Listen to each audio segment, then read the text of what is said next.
All right, so EdTech Dialect, blueprinting your courses, you are the architect. So I'm going to spend some time talking about what Blueprint is, give you a little bit of backstory on what you're currently probably doing to move content from one course to the other, and how Blueprint can help you out.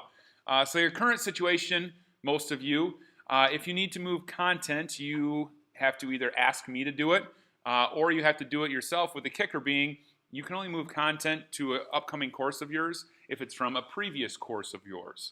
If it's not, you don't have access to it. You have to ask them for permission and try and find that content. That's all well and good, but there's a better way to do it.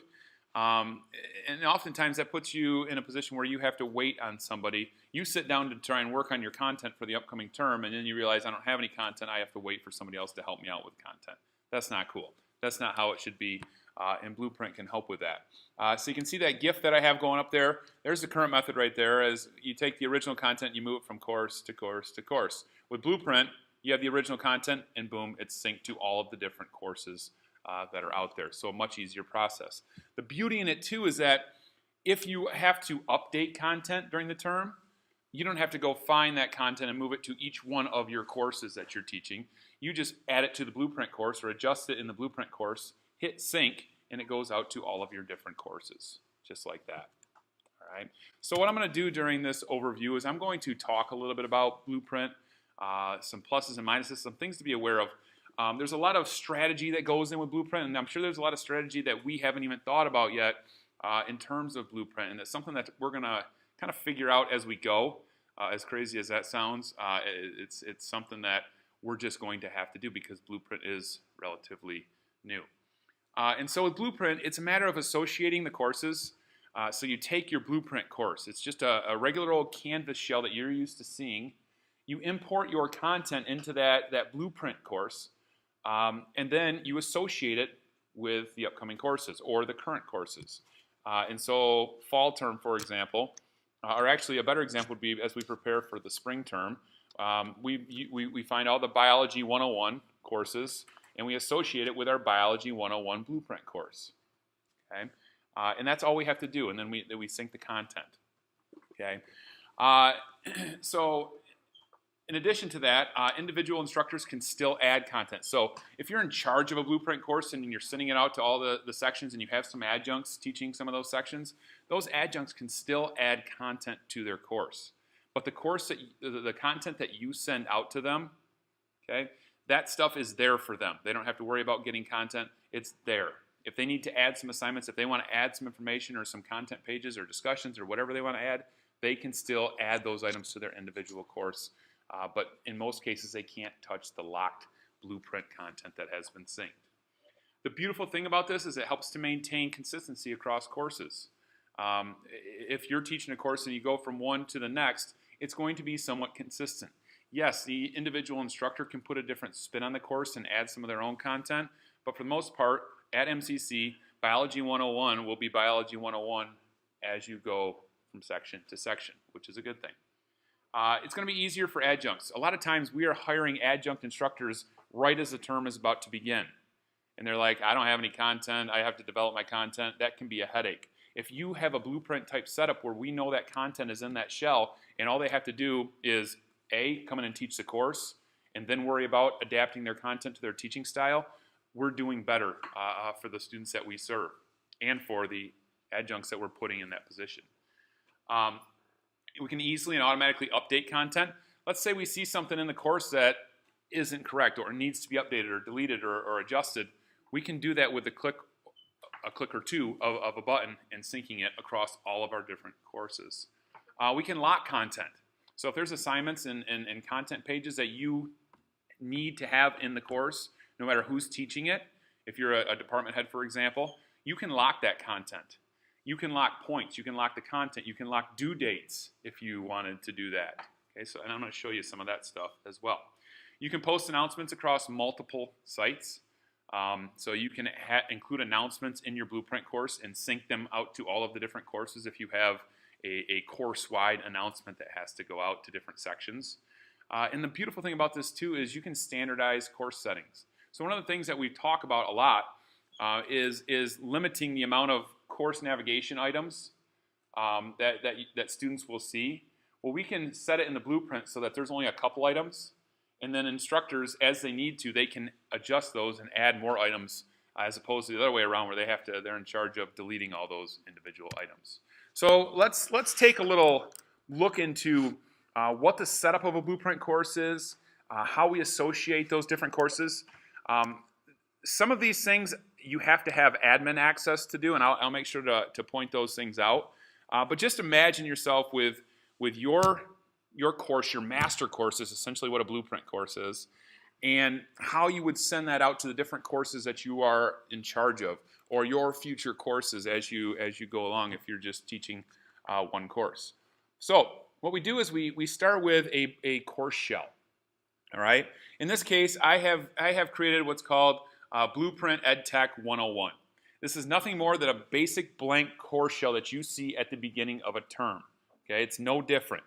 And what I did was I went in and I imported content to my course. So maybe you taught a previous course, you will then import content into this course.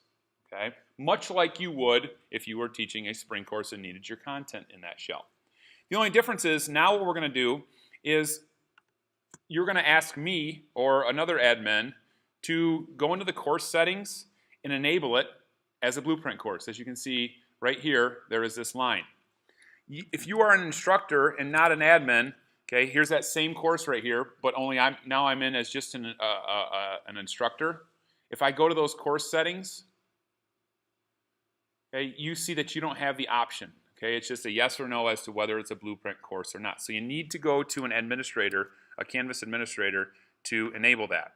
Once I enable that, or once an admin enables it, you have a couple different options. You need to define how you're going to lock content. Okay, and I'll leave that up to you as the instructor. So you can define content as locked just as a general locked items, all items, assignments, discussions, content pages. They'll just be locked by content.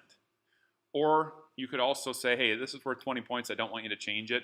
We're going to lock the points as well. Okay. Due dates are tough because our classes all meet on different days for the most part, so I would avoid that. The same thing can be said about available dates. So if you want just general locked items, that's the way you'd go. If you want to lock content by type, you can get more specific, and you can lock only assignments or or discussions.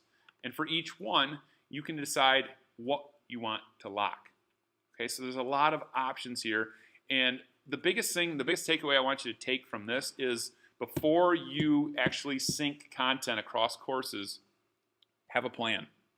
Okay, because going back and readjusting these things is a mess. It's a nightmare. Okay, and that's not to scare you away from putting this to use, but just make sure that you have a plan in place. So maybe less locked items or less locked rules, I guess you'd call them, is better. For the most part, we generally go, so far, in our use of Blueprint, we go with just general locked items and then content and points. And once I do that, I save that, and nothing's really going to change, okay? Other than the fact that now you will start to see this blue thing over here. You as the instructor of the course, okay, if you are an instructor in the Blueprint course, will see this. You also have the ability to sync once we associate courses with that. And that's my next step. So now that I have a Blueprint course set up, okay, and we can go back to that instructor view, and if I refresh this, it should now say Blueprint course, yes. We know that we're ready to roll. Yep, and that's also signified by the fact that you as this person as an instructor has access to a Blueprint area. But there aren't any courses associated with this Blueprint course yet. So we're going to do that now. The association also has to happen with admin access. So this is something you'll have to ask me to do or someone that's admin in your program. Kevin, when you sync with Just be mindful that some adjuncts or some instructors that you might be syncing with know how to do course copies. So it's very important that if you are bringing some of that content in, that you know that they didn't already do their course copy. And if they did, it's not going to be the same stuff that you're going to be syncing with it. A Blueprint sync does not overwrite their content. It will only overwrite Blueprint content. And so if I go back to my view as an admin, you notice that I have this associations area. And so I'm going to click on that, and I'm just going to go ahead and add these EdTech sample courses that I have set up. Okay, and I want to make sure that I set them up for fall 18. In order to sync, the courses must be in the same sub-account, which in most cases they will be. But just before we begin doing that, I want to show you, if I go to the dashboard here, this instructor, this fake instructor, is the instructor of all of these courses I'm going to associate. And just to show you, there is no content in these courses right now. Okay, so if I open them up, you're going to see they're just plain old blank courses, much like you would see at the beginning of a term before you bring content into it. So what I'm going to do now is I'm going to associate these courses. Know this, when I associate these courses, they will sync automatically. Okay, so anything that I have in this blueprint course is going to sync into these courses. Okay, so I'm going to go ahead and save that, associate it, and just like that, all that content should sync over there. Now, if I leave this area, I'm going to go back to my course. A couple things, and you can see that it's processing right now, and while that's processing, I'm going to talk a little bit. One of the things that you need to be aware of is you're not going to want your content in your blueprint course published, because if it's published, it's going to go over to those associated courses published as well. Okay, and your instructors that are teaching those courses might not be very happy with you. All right, so be aware of that. That goes for the course publish as well. All right, so because course settings go over with a sync. So please make sure that your content is not published unless, I guess it's your decision. Just be aware of that. So now that we have associated those courses and the content has actually synced, we see these new icons here. Okay, and I'm in the master course, the blueprint course right here, and I can see the content that is locked. Since we said that we want it to be locked by content and points, all of these items are going to be locked. Now I can go back through as the blueprint teacher, okay, and I can unlock items. This doesn't mean that they won't sync over there. It just means that the instructors that are teaching those courses have the ability to make changes to content and points because I just unlocked them. You unlocked them in the blueprint. I unlocked them in the blueprint course, yes. Okay, so if we journey back over to one of our courses, we should see content in those courses now. And there it is.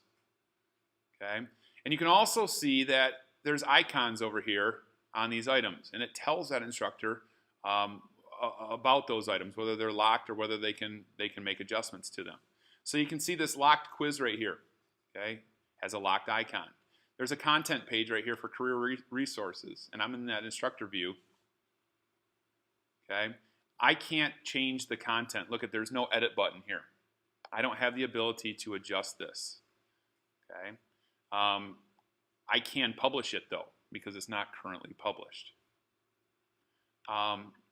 If I go to, if I go to an item that's not locked, so this week 1 overview, you see that I don't have that icon there, and I can actually go into that and I can make changes to it by clicking on the edit. An unlocked item here, if I make a change to it, becomes my item. It didn't change it in the blueprint. It will not change it in the blueprint.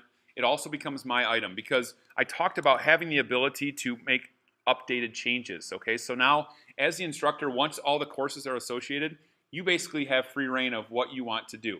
Okay, so I am the instructor in this course. Pretend I don't have admin access. I can make a change. So let's say that, oh, look at this, look at my course settings here. I don't like that the students have access to all of those items. So I go into settings, and then I go into navigation, and I want to really slim down what's available to the students here. This might take a second, but I want to get rid of a bunch of these items so that we really, because everything's available in the modules anyways, so they don't need access to any of these things right here. We got to leave simple syllabus. Oops. There we go. That's good enough. So I save that. And I also want to adjust my home page because I think right now My home page is set to course training. Actually, it is set to modules. I didn't change that back. I was supposed to change that for this training. But in any case, if I were to change the home page, that's something else that will sync. So you can make sure that the home page is whatever you want it to be. So now that I made those changes, I have the ability to sync. But before I do that, I want to make sure that I click on Include Course Settings. Okay, and I can also choose to send a notification. One thing that you should be aware of if you start doing if you start using BluePrints, there is a notification option in your notification settings for Blueprint updates. So if you are running BluePrints, anybody that is affected by it, from you who is in charge of the Blueprint to the instructors that are teaching in a Blueprint course, need to be aware that they can get notifications if something gets updated. So I hit sync, and that will update those course navigation items that I just updated. Okay, and you can see that it's done, and I should be able to head back over. Should be able to refresh this, and a lot more items should be gray now. Should be. Okay, and you can see that I only have a few items that are now darkened, meaning that those are the ones that the students can see. Okay, so instructors, any instructor, these cannot be locked. Course setting options cannot be locked. So any instructor can go in and say, hey, I want my students to be able to view the discussion area. They can go into navigation and change those around and make those visible again. Okay. I mentioned you can get rid of things. So maybe you decide that you don't want something. Maybe you want to change the attendance 1 option, for example. You go in here. Oops, I'm in the wrong course. You go into attendance 1, and you need to change that across all the courses. You want to change the point value. Instead of it being 30, you want to change it to 20.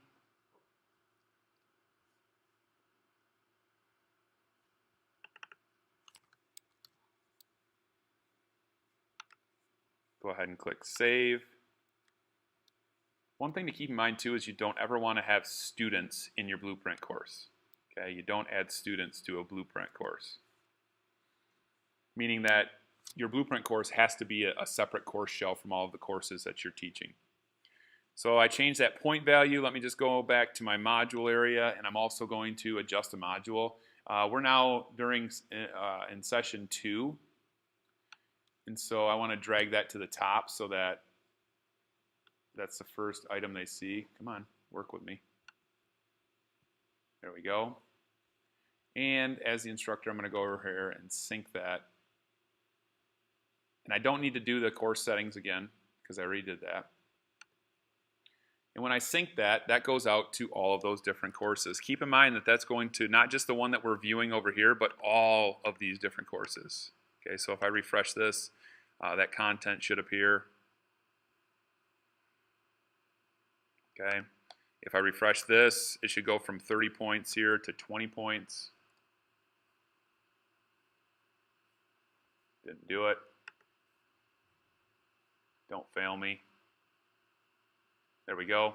Okay, you can see that that changed, and that will change in all of the courses. If I go to the home page here, which is my module area, we should also see that that module has been moved.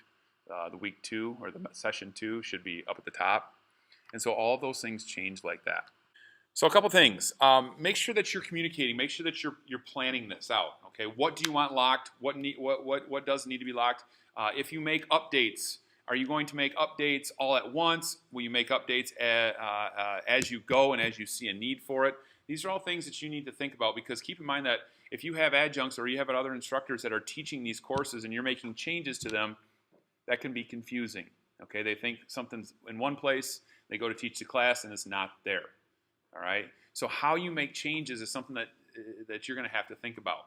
Okay, be aware that you need to communicate with those that are going to be using these courses that are affected by a Blueprint, that they should update their notification settings. All right, that's something that's very important. So if a change does happen, they're notified of it. It wouldn't hurt to have a department training, just maybe a stand-up meeting or a quick sit-down to kind of go over the ins and outs of what is happening. You're going to have content added. You don't have to import content because it's going to be synced and taken care of for you, and here is what you can expect. Like I said, when you sync those courses, when you associate those courses, the content syncs. Okay, there's no way of stopping that. You can't just well, I'm going to set up the blueprint right now, and then later on I'll get the content going. Okay? When you associate the courses, the content in the master course will sync to all of your courses.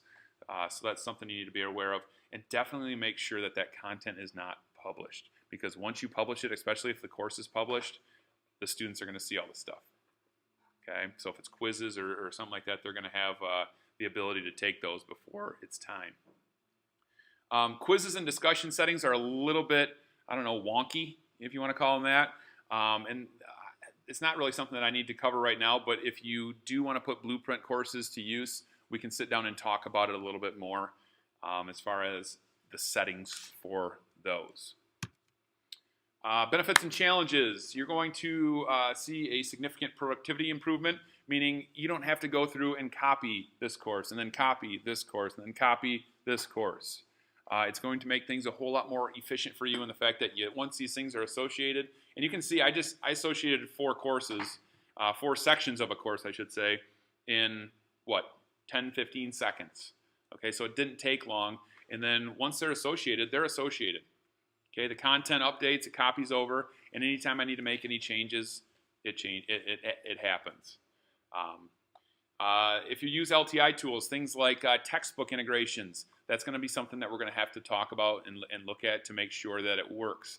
It varies from integration to integration. So if you use Cengage or you use McGraw-Hill, it might be different in terms of what that looks like as far as the sync goes. In order to sync the content, you must be an instructor in the master or the blueprint course. So the individual instructors of your courses, as long as they don't have access to that master course, are not going to be able to sync that content or update that content. They're only going to have access to updating the content in their individual section of the course. Lockable content, that's a great feature in the fact that you can make sure things are locked down in there and they stay consistent across all the courses that we offer, the sections of that course. And then the announcements feature that I already mentioned. It is going to take a little bit of a learning curve, but it's really not too much. It's relatively simple. It's very easy to pick up, especially since you don't have to worry about doing all the associating and stuff like that. It's pretty much once you get your content in your master course and you get it aligned as you want, you just keep syncing it as you need to. Group assignments, if you use those, which I'm guessing not a lot of people do, that's going to take some more configuration. So that's like the quizzes and the discussion settings that we can talk about on another day. The buggy initial release, that we're past that, so that doesn't really pertain to this session at all.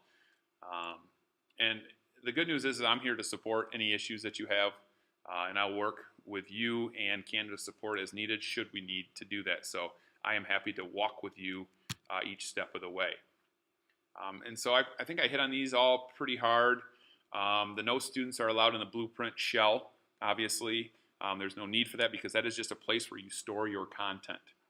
Okay, and you don't have to worry about, well, is my most updated version of this course the spring 18 or was it the fall 17? I can't really remember because you have a blueprint shell now, and that's where everything is going to go. Okay, so you don't have to worry about that anymore because a lot of times when I do course copies, sometimes instructors are like, well, I don't remember which one was my most updated one, and there was one that I had the content in that I just updated. It's something that you don't have to worry about. And I think that's pretty much the basics of it. If you want to sit down and set up some blueprint courses, I'm happy to do that. Just let me know. Other than that, thanks a lot for attending today.